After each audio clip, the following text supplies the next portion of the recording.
It's the latest challenge pushing farmers to breaking point. Millions of mice running riot and destroying valuable stock feed. Farmers say if it was happening in our cities, there'd be a royal commission.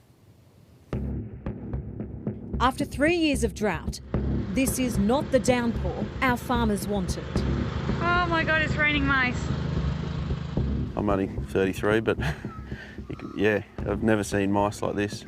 It's a bit of a losing battle. It's just, yeah, horrible, yeah. This video was filmed on Scott Mudford's farm, just outside of Dubbo in Western New South Wales. Just in our farm, we've seen, at an estimate, about 2 million mice. In my estimate is what I've seen on my place. 2 million mice? Yeah. They're everywhere. I've probably caught about 150 in the house in the last month, and on the outside of the house, closer to 300. Like, they're chewing through the door on the house, and we've just glued lino to it so they just can't get in.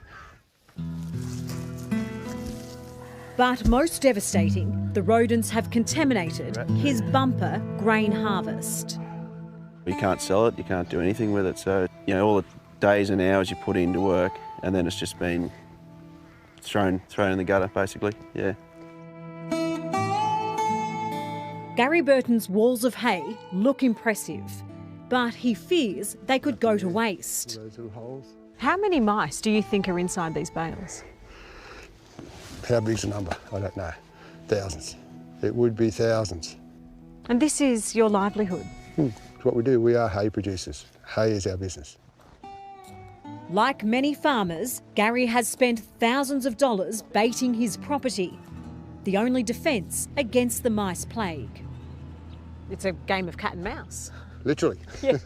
We don't have to feed the cats at the moment, I can assure you.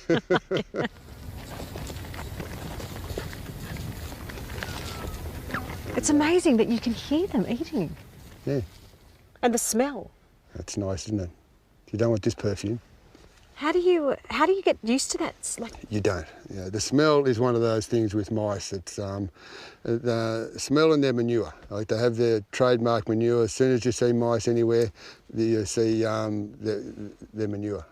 And they're leaving that manure all through your hay right now? Absolutely, yeah.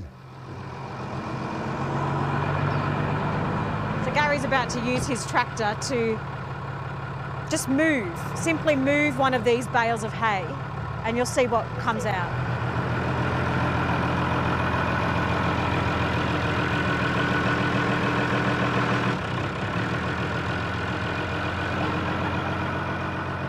How quickly can they breed?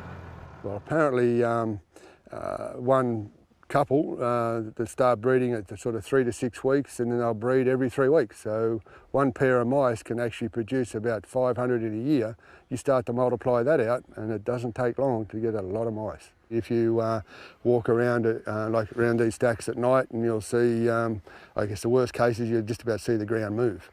It's time for action. While the government's been procrastinating on this issue, the mice have been breeding. They breed every 21 days, and we've got 1 billion more mice than we had 3 weeks ago, so we must act now.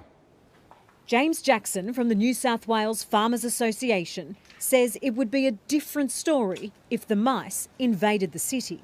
Royal Commission overnight. They'd have a Royal Commission into the mice overnight. It's absolutely correct. I mean, because it's happening west of the mountains, it's out of the eye line for a lot of people.